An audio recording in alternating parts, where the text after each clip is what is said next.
My mom would be at all my sporting events. Let's say I was playing football, okay?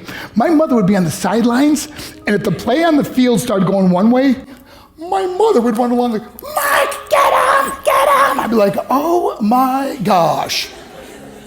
I'd get in the huddle with the other guys. They go, Mark, is that your mother? I go, no, I never saw her before in my life. The greatest gift my mother ever gave me, she believed in me. I have overdosed on drugs on 3 occasions where I should have been dead.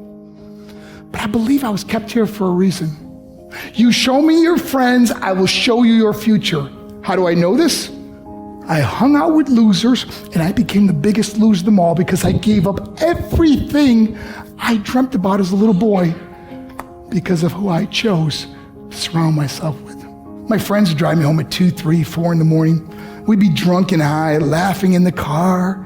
We'd pull up in front of my house in New York. They go, Mark, the light's on. I go, oh man, my mother's up. See, my mom wouldn't go to bed until she knew her son was still alive. I'd walk in, she'd say, hi, Mark, how was your night? I go, it was good, Mom, I'm just gonna go to bed. She goes, can I talk to you for a minute? I go, Mom, I'm tired, I'm just gonna go to bed. She goes, Mark, I haven't seen you all day and all night. Can I please talk to you? I said, man, just leave me alone. You bug me. I'd slam my bedroom door on the one person who believed in me.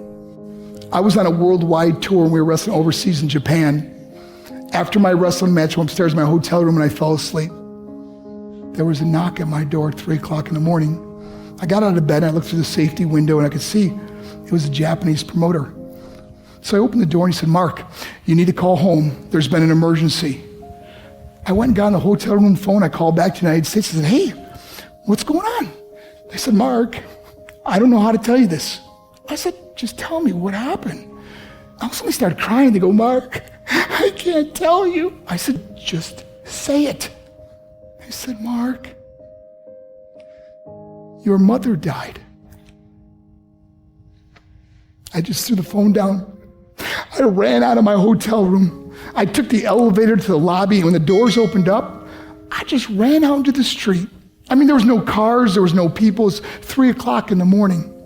And I walked down the middle of a street in Hiroshima, Japan, and I remember looking up and just saying, Mom, I am so sorry. I flew home for her funeral, and I was so nervous to walk up to her casket, so I just stood way in the back. And I kept looking from a distance. I kept thinking to myself, Mom, please wake up. Please get up. And then I finally got the nerve to walk up to her. And as I got closer, I could see my mom for the first time. I mean, she was so beautiful. She was dressed in white. I mean, she looked like an angel. And I just stood over and I said, Mom, you are my hero. Everything I am, everything I hope to be was because of you. You loved me so much. You gave me a life. You're the only one that ever believed in me. How did I repay her? By getting drunk, by getting high, by getting stupid, by hanging out with losers? For what? All she ever wanted to do was talk to me. I wish I could talk to you now, Mom. I wish you could see what I'm doing. Why couldn't I have been a better son? We are defined by our choices. But if you surround yourself with people involved in drugs and alcohol and pills, it's a dead end. I'm not here to preach to you. I'm here to tell you I lived that life. It leads to broken hearts, broken relationships, broken dreams, and death. For what? To get high? If you have a mother or a father, when you go home, tell them how much you love them. See, my whole life was about being rich and famous. I had to be a millionaire. I had to win the race. I had to win the race at the expense of my marriage, my family, my friends. For what? To be all alone in the world? I learned what is truly important, and that is how precious this gift of life is, and our families, and how quickly it can be taken away. See, I no longer live in time. I live in moments. See, it's not what's in your pocket that matters. It's what's in your heart that truly matters.